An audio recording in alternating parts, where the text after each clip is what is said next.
Okay. Part 2 of Deborah, let's begin. I never heard of this person. These people lived before us. It's cool that God is telling the story of this person. Let's get into it. Judges 5. Then sang Deborah and Barak, the son of Abinoam, on that day, saying, Praise ye the Lord for the avenging of Israel, when the people willingly offered themselves. Hear, O ye kings, give ear, O ye princes. I, even I, will sing unto the Lord. I will sing praise to the Lord God of Israel. That's amazing. Even they were singing to God. Lord, when thou wentest out of Seir, when thou marchedst out of the field of Edom, the earth trembled, and the heavens dropped. The clouds also dropped water. The mountains melted from before the Lord, even that Sinai from before the Lord God of Israel. In the days of Shamgar the son of Anath, in the days of Jael, the highways were unoccupied. Look how God wrote down the days of these people. See, God watches over us. The travelers walked through byways. The inhabitants of the villages ceased. They ceased in Israel until that I, Deborah, arose, that I arose a mother in Israel. They chose new gods. Then was war in the gates. Oh, snap, they fighting again.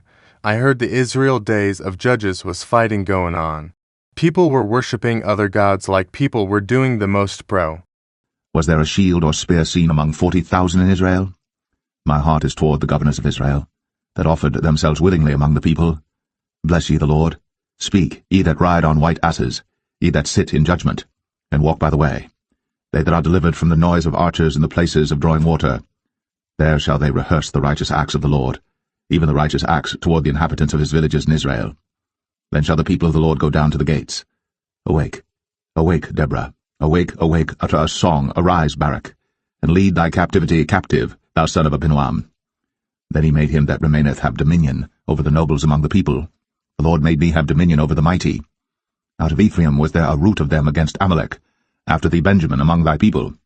Out of Machir came down governors, and out of Zebulun they that handle the pen of the writer. And the princes of Issachar were with Deborah, even Issachar, and also Barak.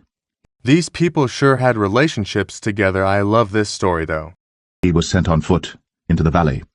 For the divisions of Reuben there were great thoughts of heart. Why abodest thou among the sheepfolds, to hear the bleatings of the flocks? For the divisions of Reuben there were great searchings of heart. Gilead abode beyond Jordan. And why did Dan remain in ships? Asher continued on the seashore, and abode in his breaches. Zebulun and Naphtali were a people that jeoparded their lives unto the death in the high places of the field. The kings came and fought. Then fought the kings of Canaan in Tanakh by the waters of Megiddo. They took no gain of money. It's crazy how they had these wars and fights back then. 1 minute they have a king and that king just dies. How many kings have you people want to take out? They fought from heaven. The stars in their courses fought against Sisera. The river of Kishon swept them away. That ancient river, the river Kishon. O my soul, thou hast trodden down strength. Then were the horse hoofs broken by the means of the prancings of their mighty ones. Curse ye Meroz, said the angel of the Lord. Curse ye bitterly the inhabitants thereof, because they came not to the help of the Lord, to the help of the Lord against the mighty. Now how are you gonna fight an angel seriously? They would wipe you out in the blink of an eye. This angel that got involved in this wasn't playing, though. Blessed above women shall Jael the wife of Heber the Kenite be. Blessed shall she be above women in the tent. He asked water, and she gave him milk. She brought forth butter in a lordly dish. This person was blessed. That's beautiful. Now she's serving this person.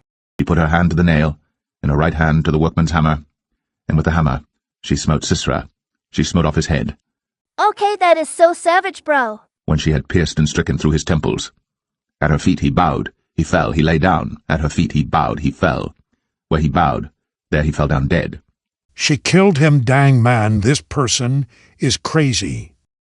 The mother of Sisera looked out at a window, and cried through the lattice, Why is his chariot so long in coming? Why tarry the wheels of his chariot? Her wise ladies answered her, yea, she returned, answered to herself. Have they not sped? Have they not divided the prey? To every man a damsel or two? To Sisera a prey of divers colours, a prey of divers colours of needlework, of divers colours of needlework on both sides, meat for the necks of them that take the spoil?